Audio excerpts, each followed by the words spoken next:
تفضل شيخ محمد. الحمد لله ثناء لله والصلاة والسلام على رسول الله وعلى آله وأصحابه ومن والاه أما بعد waxaan la ciyaaro shaxda iyo shantaralka iyo waxyaabaha la mid ah nabigu ka digay sallallahu alayhi wasallam iyada oo culimada qaarkood ay leeyihiin nahaygaasi waa karaha iyo waa xaraan labadaba mar hadduu shay nabigu ka diga waa in la iska daayo wax badan oo dhibaato ah ku jira oo ay ugu muhiimsan tahay waqti lumis inuu qofka waqtiga lumiyo cibaadooyinka ka mashquulo shaqooyin badan oo faa'iido u noqon lahaa waqtiga bisha ramadaanna waa qaali marka waxay leenahay walaalaha ciyaaraha ku mashquulsan waqtiga qaaliga bisha ramadaan wax khayr la ku buuxiya taasaynu markaa ayaynu ku dardaarmaynaa xadiidka nabiguna waa caynka calayhi salaatu wasalaam sigaarku sidaynu wada ogsoonnahay waa xaaraan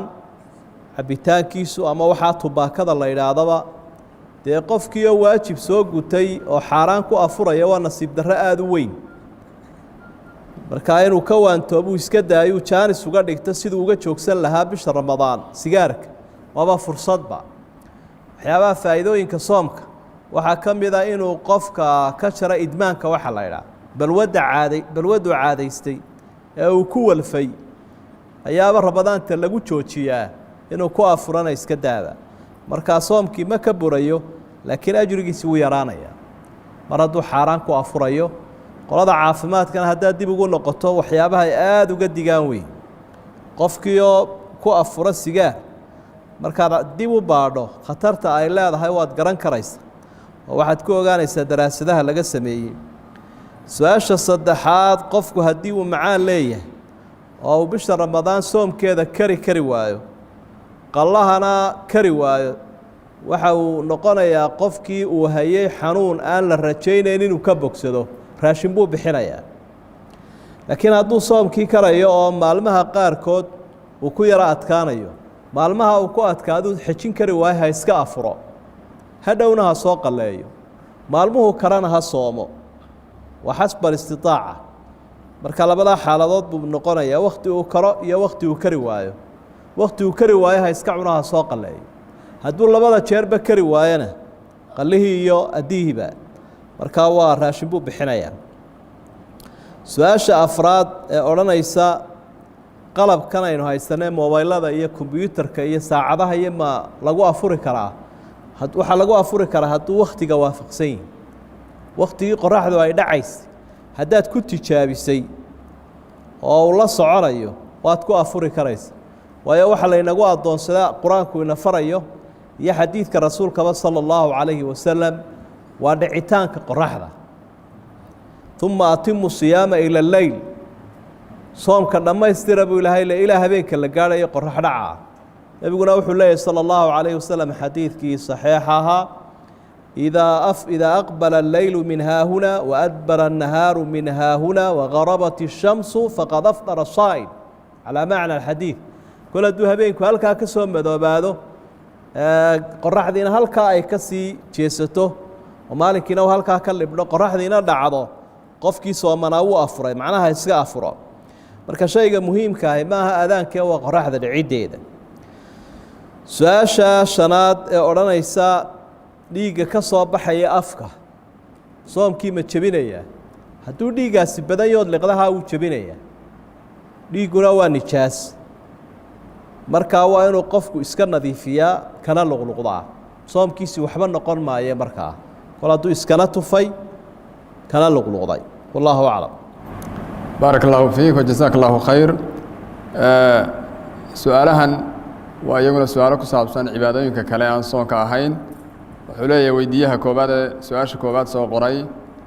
ma bannaan tahay qofka dhintay ee aan xajin isagoo xaji lagu leeyahay dhintay in laga xajo dumarkuse ma ka xaji karaan waalidkood su-aasha labaad wuxuu leeyahay saa'ilka soo qoray ma bannaan tahay inaan ku ducaysto luuqadaan ahayn luuqadda carabigoo aanan garanayn awgeed su-aasha saddexaad wuxuu leeyahay saa'ilka soo qoray taariikhda sekada loo cuskanayaa waa tiya ma taariikhda miilaadiga mise waa taariikhda hijrada marka la doonayo sekada in loo xilli tiriyo su-aasha ugu dambaysa wuxuu leeyahay saa'ilka soo qoray ma bannaan tahay maryaha aan ku seexdo oo laga yaabo wakhtiyada qaar inay iga gaadhaan biyihii taranka iyo wax la mid ihi inaan salaaddii ku tukado sheekh maxamed su-aasha hore ah qofka dhintay qof kale oo ehelkiisa aan ahayn ma ka xajiyi karaa wuu ka xajiyi karaa haddii ehelkiisu ay wakiishaan carruurtiisaabaa wakiishoo yidhi waalidkay ka soo xaj ama ha ugu tabarucaba ama lacagba ha la siiyo wuu ansaxaya xajkaas dumarku ragga way ka xajiyi karaan ragguna dumarka wuu ka xajiyi karaa xaju niyaaba xajka la idhaahdo oo qof dhintay laga xajiyayo ama qof caajisa gabadh baa nebiga weydiinaysa salى اllahu عalayه wasalam xajatulwadaac oo markaa lahayd waalidkaygii baan ka xajiyayaa ma ansaxayaa su-aal buu nebigu ku soo celinaya wuxuu leeyay haddii deyn lagu yeelan lahaa waalidka ma ka bixin lahayd waan ka bixin lahaa xajkana waa la mid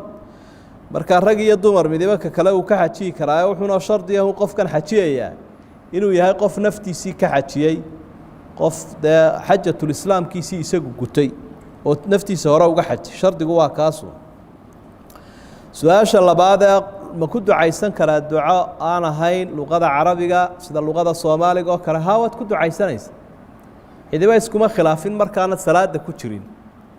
marka salaada aad ku jirtun bay culimmadu isku khilaafaane laakiin qofku marka uu khaariji salaa iyo inu salaada ku jirin inuu ku ducaysan karo luqadiisa cid iskuma khilaafin ilaahayna markuu ka warramayey aayadaha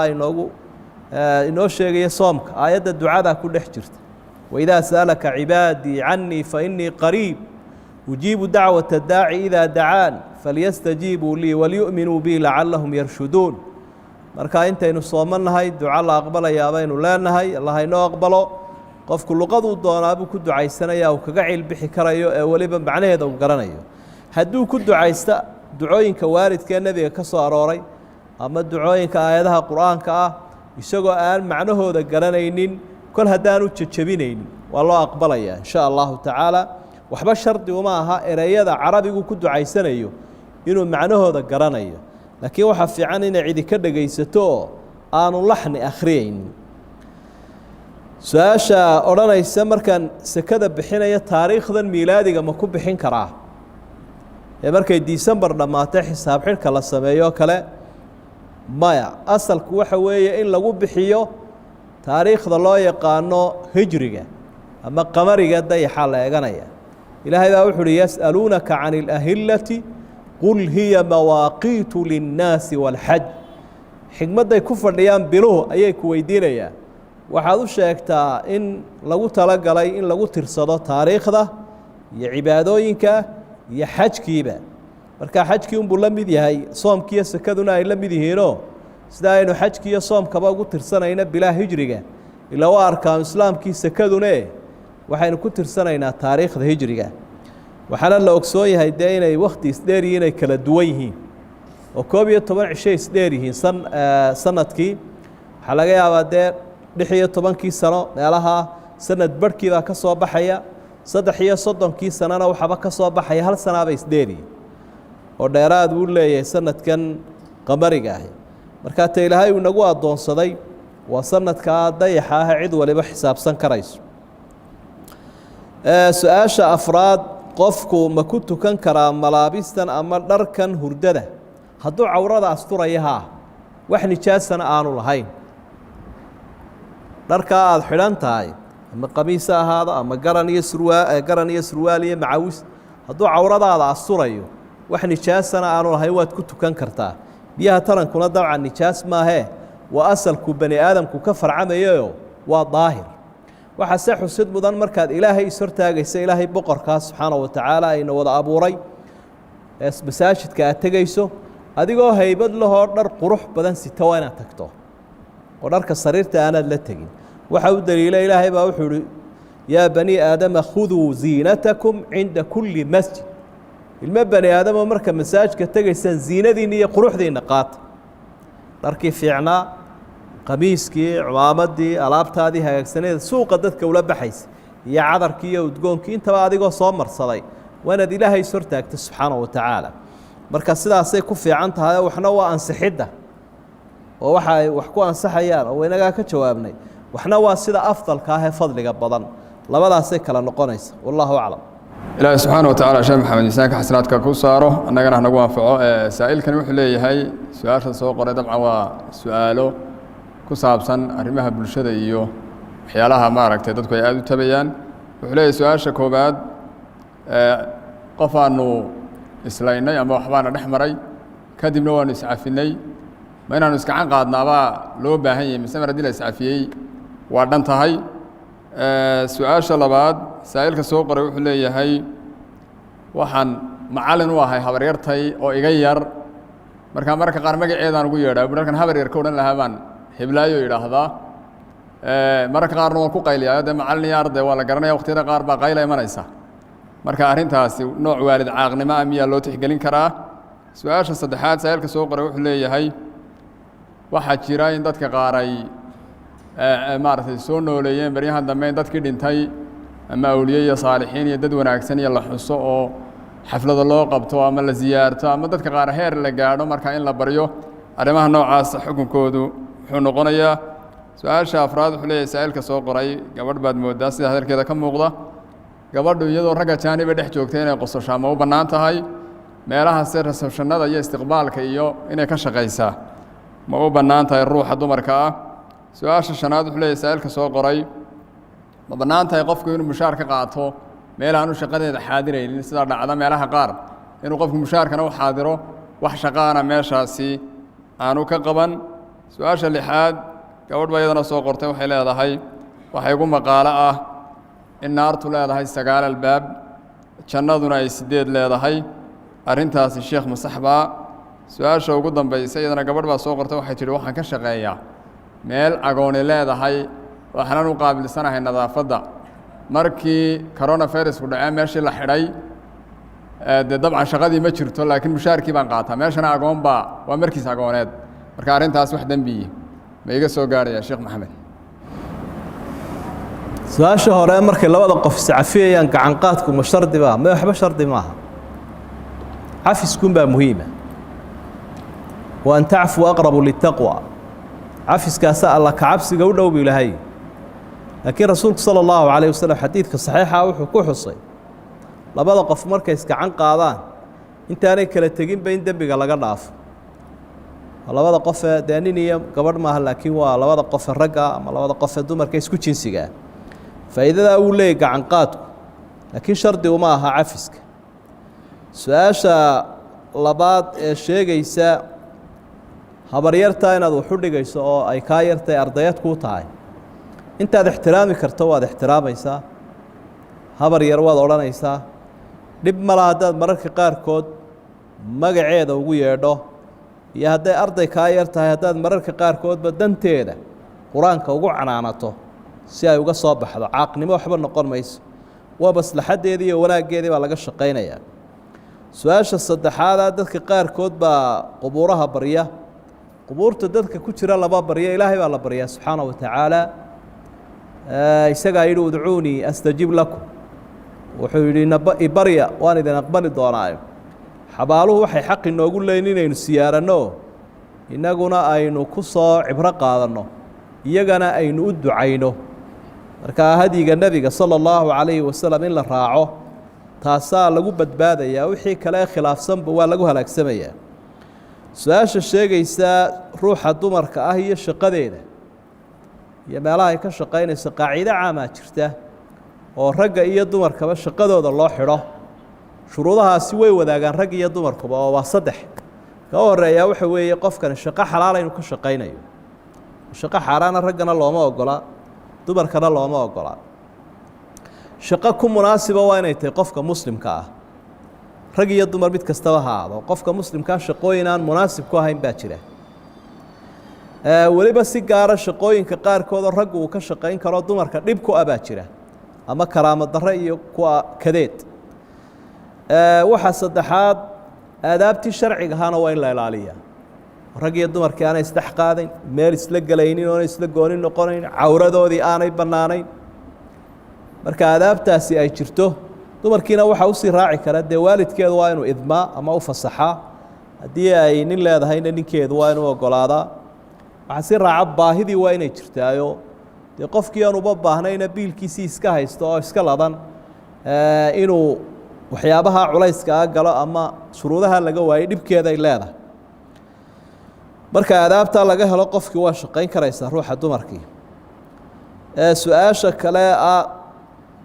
shaqo aanan qabanin mushaharkeeda ma qaadan karaa su-aashaynu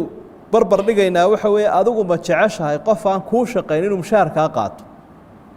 haddii jawaabtu ay tahay maya dee dadkuna maya wasaaradda iyo dowladda haddaanad waxba u qaban mushahar kama qaadanaysid qof aanad shaqo u qabaninna mushahar kama qaadanaysid waa inaad shaqada qabataa oo xaggaaga wax gaabis iyo gaboodfali aanu ka imanin laakiin haddaad adigu meeshii shaqada lagula heshiiyey timaaddo oo diyaar tahay oo ciddii loo shaqeeyaha ahayd xaggooda gaabisku uu ka yimi oo ama shaqo ku waayeen ama ay hakashadu xaggooda ka timi mushqaadaadu waa kuu xalaal inta laga hadlayaa waxa weeye dowlad baad u shaqaysaa hay-ad baad u shaqaysaa qof baad u shaqaysaa shaqadii ma tegaysa dayacaad baa kaa timi gaboodfal iyo gaabis baa kaa yimi mushaharkiina waa doonaysa taa xalaalkuuma noqonayso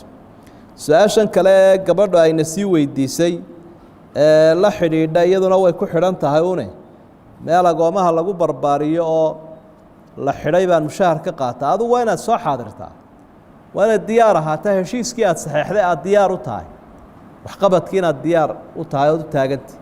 haddii markaa adigu aad diyaar tahay oo dhinacan loo shaqeeyaha shaqadii ka suuroobi weyday waxba dhib male mushaharkaagaasi xalaal buu kuu yihi qur-aanka iyo xadiidka markaynu eegno naartuna inay 7 albaab leedahay baa ay caddeeyeen jannaduna ay 8 albaab leedahay ilaahayna naartaynu ka magan gelaynaa jannadana waxaynu weydiisanaynaa inuu nagu casuubo wallahu aclam subxaana wa tacaala sheekha ha barakeeyo miisaanka xasanaadkana u saaro innagana haynagu anfaco wajazaakum allahu khayr وصلى اللهم على محمد وعلى آله وصحبه أجمعين والسلام عليكم ورحمة الله وبركاته